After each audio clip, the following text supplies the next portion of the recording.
Good morning बच्चों, कक्षा 11 सामान्य हिंदी। आज मैं आप लोगों को इस वीडियो के माध्यम से गरिमा में सरदार फूल सिंह का जीवन परिचय पढ़ाऊंगी। तो चलिए देखते हैं उनका जीवन परिचय। सबसे पहले बच्चों मैंने यहाँ पर लिख दिया है लेखक का नाम सरदार फूल सिंह, जन्म सन 1818 ईस्वी, जन्म स्थान उनका एबटाबाद है और प्रारंभिक शिक्षा रावलपिंडी में हुई है। उनकी भाषा शैली उनकी शुद्ध खड़ी बोली है और शैली जो है भावात्मक, विचारात्मक और वर्णनात्मक शैली में उन्होंने अपने भाव को व्यक्त किया है। उनकी प्रमुख रचनाएं हैं सच्ची वीरता, आंचल की सभ्यता, मजदूरी और प्रेम, कन्यादान। उनका निधन सन 1931 ईस्वी में हुआ। यहाँ तो मैंने आपको थोड़ा सा पूरा उनके जीवन के बारे में बता दिया। अब मैं विस्तार से उनका जीवन परिचय आपको बताऊंगी। सरदार फूल सिंह का जन्म एबटाबाद जिले के एक संपन्न एवं प्रभावशाली परिवार में सन 1881 ईस्वी में हुआ था। इनकी मैट्रिक शिक्षा रावलपिंडी में हुई, जैसा कि मैंने यहाँ लिखा है प्रारंभिक शिक्षा रावलपिंडी, और इंटरमीडिएट की परीक्षा इन्होंने लाहौर से उत्तीर्ण की। इस परीक्षा के पश्चात अर्थात इंटर की परीक्षा के पश्चात ये रसायन शास्त्र के अध्ययन के लिए जापान गए और वहाँ 3 वर्ष तक इंपीरियल यूनिवर्सिटी में अध्ययन किया और उसके बाद उनकी भेंट स्वामी रामतीर्थ से हुई। वे सन्यासी का सा जीवन व्यतीत करने लगे। जब स्वामी रामतीर्थ से उनकी भेंट हुई तो वह उन्हीं की तरह बिल्कुल सन्यासी स्वामी की तरह जीवन व्यतीत करने लगे।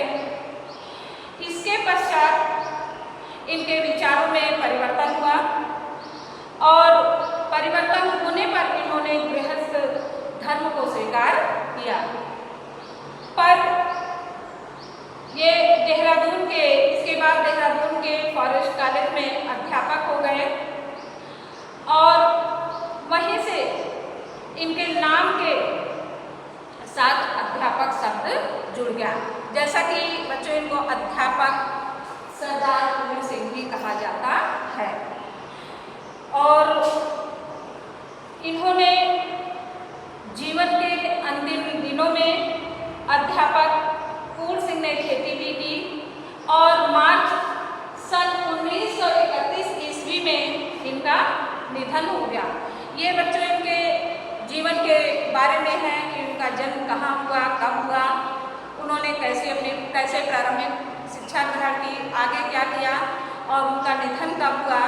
अब उसके बाद हम साहित्यिक परिचय को जानेंगे कि उन्होंने साहित्य के क्षेत्र में क्या कार्य किया। अब देखिए उनका साहित्यिक परिचय क्या है। अध्यापक फूल सिंह भावात्मक निबंधों के जन्मदाता और उत्कृष्ट गद्यकार थे। फूल सिंह विराट हृदय के साहित्यकार थे। विराट हृदय माने बहुत बड़े हृदय के साहित्यकार थे। इनके हृदय में भारतीयता की विचारधारा कूट कर भरी हुई थी। इनका संपूर्ण साहित्य भारतीय संस्कृत की सभ्यता से प्रेरित होकर रचा गया था। अर्थात इनके अंदर अपने देश के प्रति इतना प्रेम था। इनकी विचारधारा भी भारतीयता से कूट कर भरी थी। और अध्यापक फूल सिंह ने प्रायः सामाजिक और आचरण संबंधी विषयों पर अपने निबंधों की रचना की है।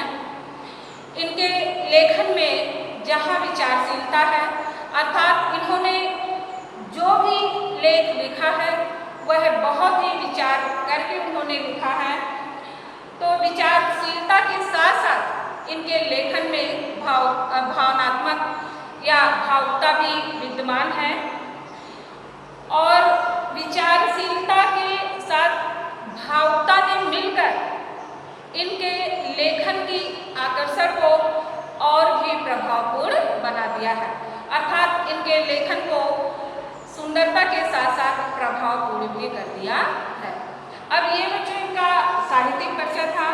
अब आप उनकी कृतियों के बारे में जानिए कि सरदार पूर्ण सिंह ने हिंदी में उनके कुल 6 निबंध ही उपलब्ध हैं, जिसमें हमने यहाँ बताया सच्ची वीरता, आंचल की सफलता, मजदूरी और प्रेम, कन्यादान, अमेरिका का मस्त योगी पाठ, हिटमैन और पवित्रता।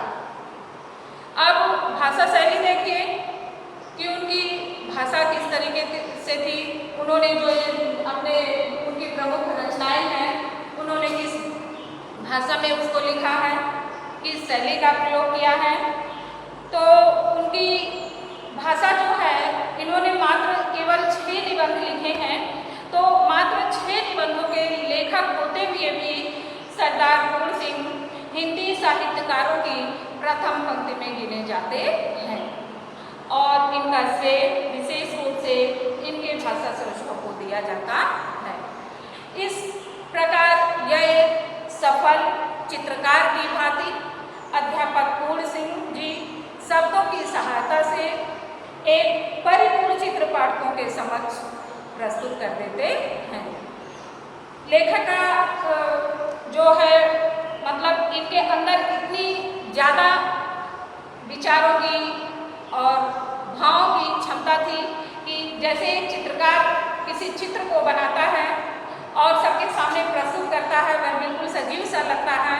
इसी प्रकार ये भी जो लिखते थे वह अपने शब्दों की सहायता से एक परिपूर्ण चित्र पाठकों के सामने अर्थात पढ़ने वालों के सामने उसको प्रस्तुत कर देते थे।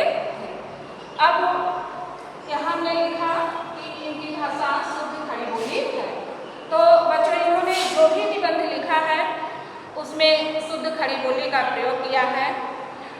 कहीं कहीं इसमें संस्कृत के तत्सम शब्दों के साथ साथ फारसी और अंग्रेजी के शब्द भी यथास्थान प्रयुक्त हुए हैं या यथास्थान प्रयोग किया गया है। अब बच्चों देखिए कि इन्होंने जो भी निबंध लिखे उसकी शैली क्या है। जैसे यहाँ हमने लिखा भावात्मक, विचारात्मक, वर्णनात्मक। तो इन्होंने अपने प्रायः ये जो भी निबंध लिखे हैं वह भावात्मक शैली उसमें देखने को मिलता है। इसलिए इनकी शैली में भावात्मकता के साथ साथ काव्यात्मकता भी मिलती है। विचारात्मक शैली का भी इन्होंने प्रयोग किया है कि विचारों की गंभीरता के साथ साथ इनकी शैली में विचारात्मक गुण भी देखने को मिलता है। और ऐसे स्थान पर संस्कृत के तत्सम शब्दों का प्रयोग हुआ है और वाक्य कुछ लंबे भी हुए हैं। अब अगला देखिए हमने यहाँ लिखा है वर्णनात्मक शैली कि वर्णनात्मक शैली में इन्होंने क्या किया है। अध्यापक पूर्ण सिंह द्वारा प्रयोग की गई वर्णनात्मक शैली अपेक्षाकृत बहुत ही अधिक सुबोध और सरल है। इन्होंने व्यंग्यात्मक शैली का भी प्रयोग किया है। कहीं कहीं अपने निबंधों में जो इन्होंने लिखा है वहाँ व्यंग्यपूर्ण भावों को भी व्यक्त किया है। तो सरदार पूर्ण सिंह के निबंध प्रायः गंभीर हैं, फिर भी इनके निबंधों में हास्य और व्यंग्य का गुण दिखाई ही पड़ता है। अब बच्चों देखिए कि हिंदी साहित्य में इनका क्या स्थान है। इन्होंने मात्र 6 निबंध लिखकर ही हिंदी साहित्य में प्रथम स्थान लिया है और इस प्रकार उनको निबंधकार की प्रथम पंक्ति में गिना जाता है और वे सच्चे अर्थों में एक साहित्यिक निबंधकार थे। पूर्ण सिंह हिंदी व पंजाबी भाषा के पाठकों में समान रूप से लोकप्रिय हुए। यह महान दार्शनिक व्यक्तित्व एवं विलक्षण कृतित्व के लिए सदैव स्मरणीय रहेंगे। धन्यवाद बच्चों।